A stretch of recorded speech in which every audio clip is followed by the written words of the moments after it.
যে রূপনগর, নাচাবো গ্রাম শহর, কাঁপাবো সবাইকে ইয়াং টু ওল্ড। আমারে জানাতে ইশারা কাবতে হয়ে যাবে সবাই শূন্যতে বোর। নগরের আমি রূপালী গোর, রূপনগরের আমি রূপালী গোর, রূপনগরের আমি রূপালী গোর। আমি যে রূপনগর, নাচাবো গ্রাম শহর, কাঁপাবো সবাইকে ইয়াং টু ওল্ড। প্রথমে ইমনের মাথায় গুলি করছে, তারপর পরিকল্পিতভাবে বাইক অ্যাক্সিডেন্টের ঘটনা বানাইছে। আমি এগুলো কি শুনতেছি? আমি চুপ করে বসুন না, আমি চুপ করে বসে থাকুম না। যারা এই কামটা করছে তাকে পাই পাই করে হিসাব দিতে, পাই পাই করে। এরকম মাইটটা কলজা নিয়ে অপারেশন দেবা না, নিজের পায়ে শব্দে যদি হরির মতো আটকায় উঠো তাহলে তুমি আগে ধরা খাই দেবে। ইমন ভাই তো অ্যাক্সিডেন্টে মারা গেছে। আমরা তাই জানতাম, কিন্তু আসলে তারে খুন করা হয়েছে।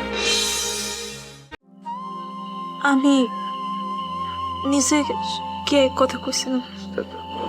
তারপর তারপর কি কি কিছু কইছে? আমি কইছি আমি তার পছন্দ করি। ও কিছু কইছে? আমার আমার মাথায় এখন অন্য ঝামেলা, কারো অনুভূতি নিয়ে এখন আমি ভাবতে চাইতেছি না। নাও করে নাই, হাও করে নাই।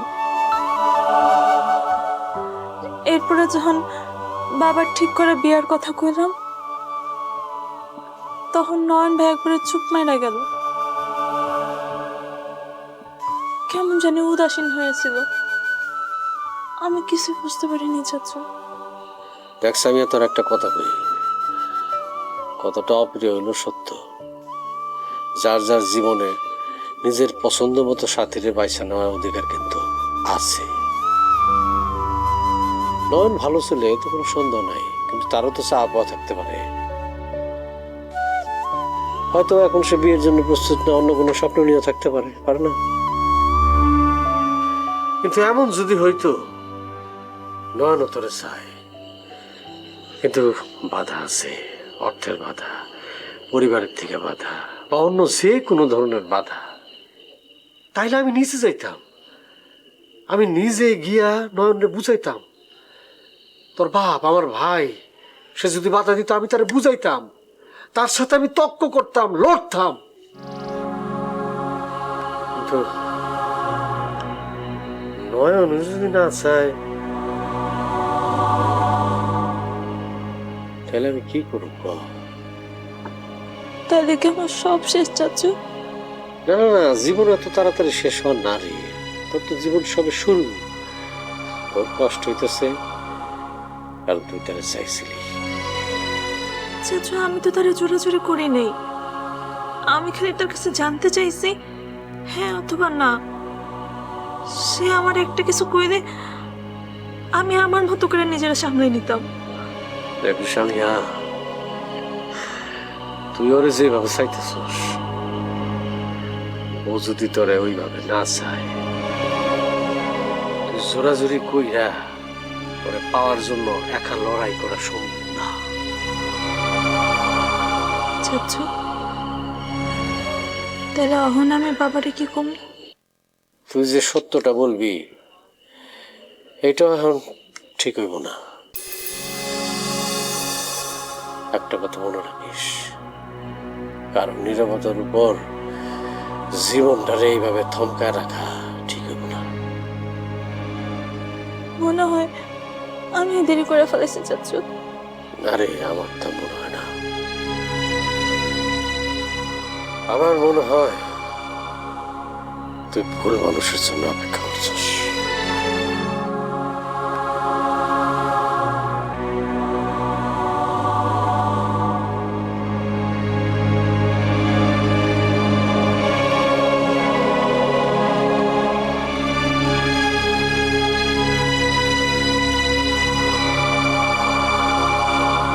ভাবতেছি মারুফ আর তানহারের বিষয়টা নিয়ে।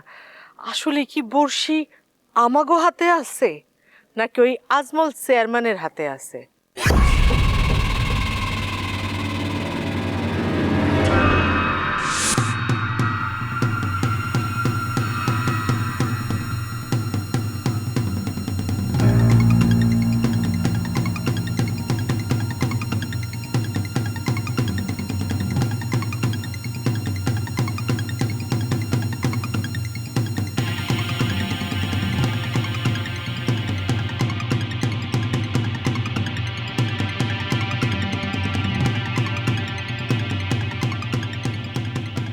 কি রে বাচ্চু, এই খালি ঘরের এই মাথা ওই মাথা এরকম হাঁটতেছিস কেন? হ্যাঁ,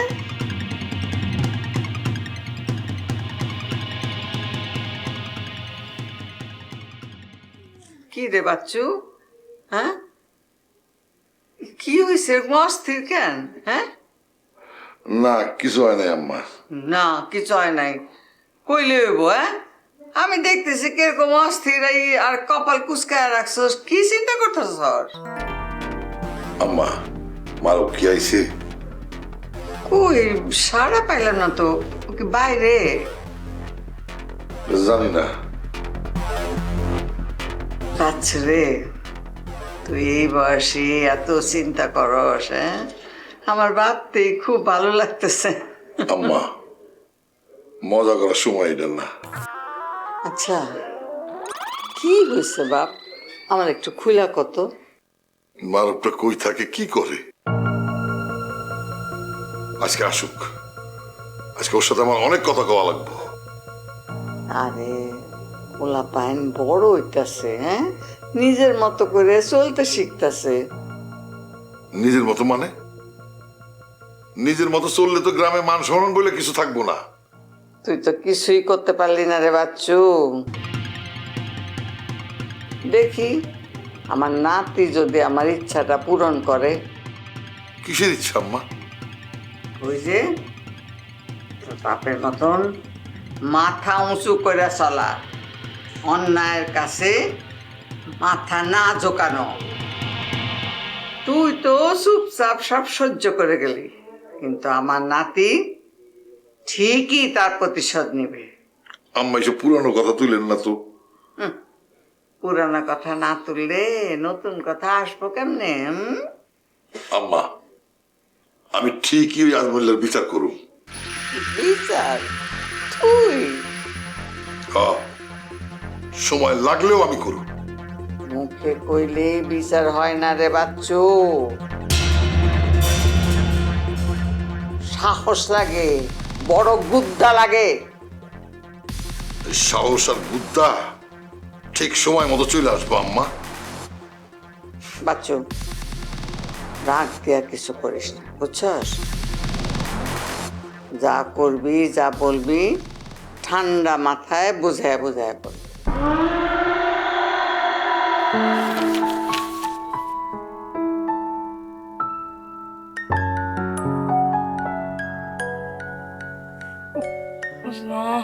এখন না প্লিজ।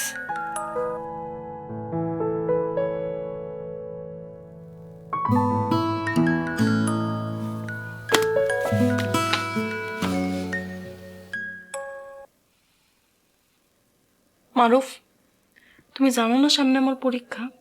তুমি এমনি ঘন ঘন ফোন কেন করতেছো? এমনি ফোন করতে থাকলে তো আমি পড়তেই পারবো না, তুমি কি বুঝতেছো না?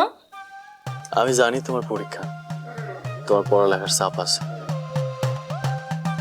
কিন্তু তুমি কি বুঝতে পারো তোমার সাথে এক মুহূর্ত কথা না বলে আমি থাকতে পারি না। আমার অস্থির লাগে, মনে হয় কিছু একটা মিস করতেছি। তোমার আশেপাশে এমনি? না মানে আমি একটু বাজারে আসছিলাম, ওই একটু কাজ ছিল তো তাই। লোলাগুন্ডি আসলে আবার চলে যাব, তেমন কিছু না। তুমি এত রাইতে বাজারে কি করো?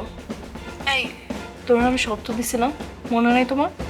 তানহা, তুমি কোন সত্যের কথা কইতাছো? আমি তো কিছু বুঝতেছি না। আর হঠাৎ করে তুমি এই কথা কইতাছো যে? তুমি ভালো করে জানো মারুফ আমি কি না কথা বলতেছি। তুমি নিজেরা বদলাবা এই কথা তুমি আমার দিছিলা, এখন তুমি আগের মতনই শুরু করছো। আরে এমন কিছু না, আমি তো শুধু তুমি মনে করে দেখো মারুফ, আমি তোমার কি শর্ত দিছিলাম আর তুমি কি কথা দিছিলা। আমি চাই তুমি সিরিয়াস হও, নিজের ভবিষ্যৎটা নিয়ে একটু ভাবো। আমারে ভালোবাসে বললেই তো আর হবে না ভাই, আমার দায়িত্ব নিতে হবে তোমার। আচ্ছা রাখো, আমার সামনে পরীক্ষা, আমার পড়তে হবে। আচ্ছা ঠিক আছে।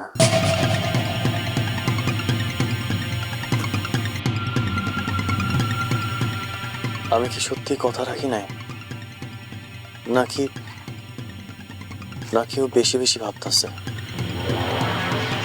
শর্ত? আমি কিভাবে শর্ত ভাঙলাম? আরে আরে না না না না না না, কোনো সমস্যা নেই, কোনো সমস্যা নাই। ঠিক আছে, রাখি। জি জি জি জি জি জি, আসসালামু আলাইকুম।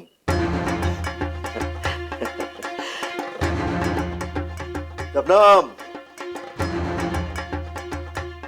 এদিকে আসো। আবার কি বলবা? আরে আসো না, জব্বর খবর আছে। আসো আসো আসো,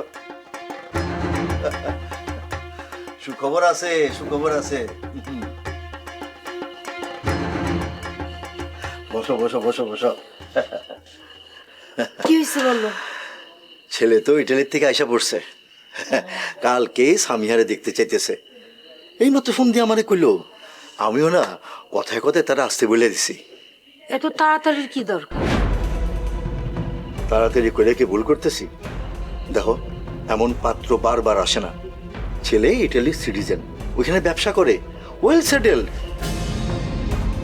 বিয়া করে সোজা বউরে নিয়ে ইটালি চলে যাব, এই সুযোগ কি হাতছাড়া করা যায়? তাছাড়া ছেলে দেখতে শুনতে ভালো, শিক্ষিত পরিবার, টাকা পয়সার কোনো অভাব নাই। শবনম, এই ছেলে আমি কিছুতে হাতছাড়া করতে পারুম না। আমি তো আটকাইতেছি না, কিন্তু মায়াটার একটু সময় দিলে ভালো হয়। ওরও তো একটা মন আছে। মন? আমরা বাবা মা কি ওর শত্রু নাকি? আমরা কি আমাকে মায়ের খারাপ চাই? আমি বাবা হিসেবে দায়িত্ব পালন করতেছি, আর সমাজে মাথা উঁচু করে চলতে চাইলে ভালো জায়গায় বিয়ে দিতে হয়। আমি তেল তেল কইরা আজকে এই জায়গাটায় আসছি। কত কষ্ট করছি আমি জীবনে, তাই আমি চাই না আমার মেয়ের জীবনে কষ্ট নেমে আসুক। ও ইতালি গেলে ওর জীবনটা সুরক্ষিত। আমি জানি তুমি মাইয়ারে খুব ভালোবাসো, কিন্তু জোর কইরা সুখ দেওয়া যায় না। আজকাল সামিয়ারে দেখলে কেমন যেন অস্থির লাগে। সামিয়ার আমি বুঝাইয়া কমনে, তুমি ওর একটু ডাইকো, আমি বুঝাইয়া কইলে ও নিশ্চয়ই বুঝবো। শক্ত কইরা কিছু কইও না, ও তো একটু নরম স্বভাবের। কষ্ট পাইলেও মুখে কখনো কিছু কয় না।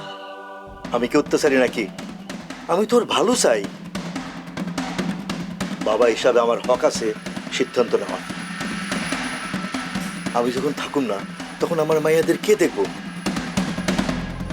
এরকম ভালো ছেলের মতো পাত্র বারবার আসে না। আচ্ছা ঠিক আছে, কিন্তু একটু ধীরে ধীরে আগাও।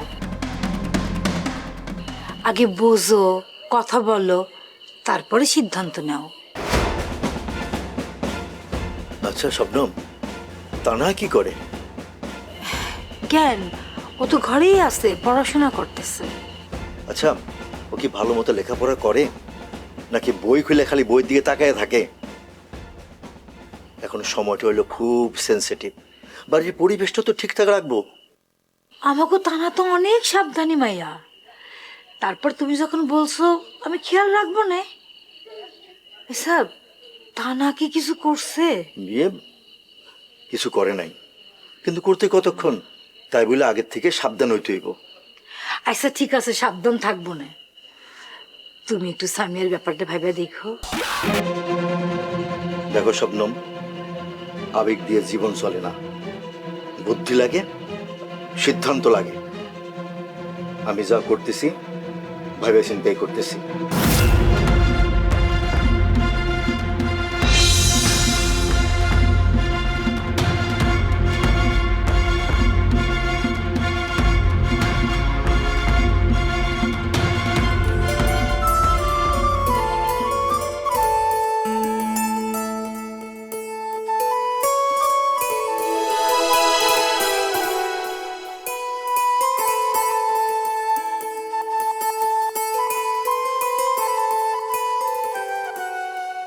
ব্যাপার সামিয়া?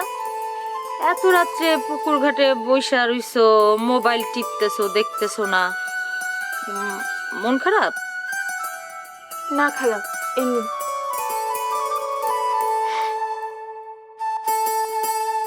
এমনি এমনি কেউ এত রাতে মুখ গোমরা করে এখানে বসে থাকে?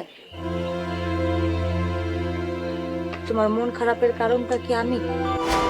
খালা, সব সময় না তুমি 2 লাইন বেশি বুঝো। তোমার নিয়ে রাগ করতে আমার বইয়ে গেছে। আরে এমনিই কইলাম, তোমার চুপচাপ দেখতেছি না, তাই জিগাইলাম। তোমার তখন খুশি হওয়ার কথা। খুশি কেন? ও মা, তোমার বিয়ার শাদীর কথা চলতেছে না? শুনলাম পোলা নাকি বিশাল বড় লোক, বিদেশেও থাকে, ইটালি। আরে বিদেশি জামাই পাইলে তো মানুষ খুশিতে নাচে। আমি তোমার একটা বুদ্ধি দেই, তুমি চোখ বন্ধ করে রাজি হয়ে যাও, তোমার ভাগ্য খুললা যায়। তোমার খুব ইচ্ছা করলে তুমি বিয়ের জন্য রাজি হয়ে যাও না, আমার এনে এত ভাবার দরকার নেই তো। কথায় কথায় এত রাগ করো কেন সামিয়া? আমি তোমার বয়স খুব একটা বড় না হইলেও সম্পর্ক কিন্তু বড়, এটুক সম্মান কিন্তু আমি পাইতেই পারি। আর আমি তো তোমার খারাপের জন্য কিছু কইতেছি না। ছেলে ইটালি থাকে, টাকা পয়সা আছে, তোমার তো ভবিষ্যৎ সেফ। তোমার জায়গায় আমি হলে তো ঝুইলা পড়তাম। আমি তোমার ভালো চাই দেখেই বলতেছি। ভালো সম্বন্ধ সবসময় আসে না, আর ভালো সম্বন্ধ কখনো হেলায় হারাইতে হয় না। আমার ভালো চাওয়ার দরকার নেই তোমার খালা, এই মুহূর্তে আমার একটু নিরিবিলি থাকতে দাও। আর সবকিছু একভাবে যায় না খালা। আচ্ছা, তোমার আবার কারো লগে চক্কর চলতেছে না তো? বিয়া করতে এত অনীহা, সারাক্ষণ চুপচাপ থাকা, অন্য কোনো কাহিনী আছে নাকি? আমার এই মুহূর্তে এসব কথা কইতে ইচ্ছা করতেছে না। না কইতে ইচ্ছা করলে নাই, কিন্তু দেখো তোমার যদি কারোর সাথে কিছু থাইকা থাকে আগে ভাগে পরিষ্কার করে নাও, পরে কিন্তু কাইন্দাও লাভ হইব না। আমি একটু একা থাকতে চাই। থাকো, একলা থাকো, তবে একটা কথা মনে রাখো, এই শাবনূর কিন্তু তোমার ভালোই চায়, খারাপ চায় না।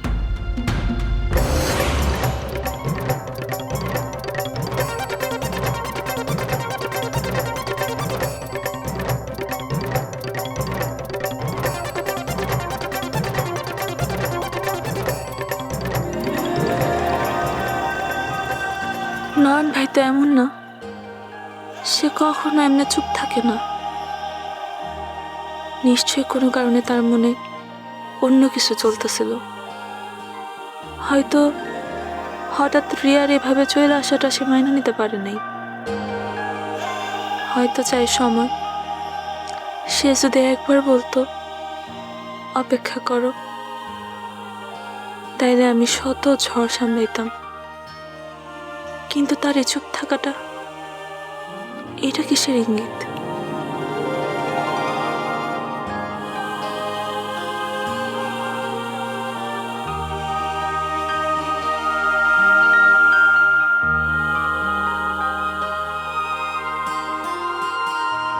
টিয়া, নয়ন করে আছে হয়তো বাইরে কোথাও।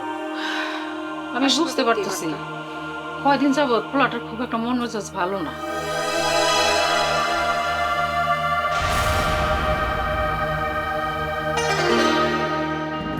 তোর বাবার আনা পাত্র তো খারাপ না, এমন পাত্র কিন্তু কপাল গুনে আসে, এমন সুযোগ সবাই সবসময় পায় না।